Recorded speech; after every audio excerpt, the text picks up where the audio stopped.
તો આ તરફ સુરતના બારડોલીમાં પણ ભારે વરસાદથી હાલાકી પડી રહી છે। વોર્ડ નંબર 4માં આવેલ વિસ્તારમાં વરસાદી પાણી ભરાયા છે। આશાપુરા મંદિર નજીક વરસાદી પાણી ભરાઈ ગયા છે। શાસ્ત્રી રોડથી આશાપુરા મંદિર જતો આ માર્ગ બંધ કરવાની ફરજ પડી છે। વરસાદી પાણી ભરાતા વાહન વ્યવહારને હાલાકી છે, વાહન વ્યવહાર બંધ થયો છે। સુરતના ગ્રામ્ય વિસ્તાર હોય બારડોલીમાં પણ વરસાદી માહોલથી જનજીવન પ્રભાવિત થયું છે। જોઈ શકાય છે વાહનો ડૂબી જાય એટલા પાણી ભરાણા છે।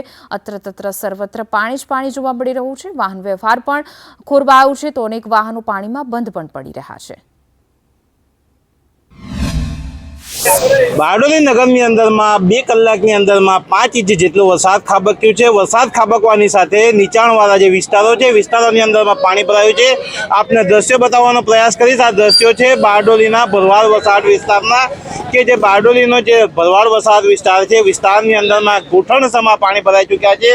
લોકો જે છે પાણીની અંદરમાં હાલાકી વેઠી રહ્યા છે। લોકોના ઘરોની અંદરમાં જે છે તે હાલ પાણી ભરાઈ ચૂક્યા છે। આપ દ્રશ્યોની અંદરમાં જોઈ શકો છો કે વાહન ચાલકો જે છે એ કેડસમાં પાણીમાંથી વાહનો કાઢવા માટે મજબૂર બન્યા છે।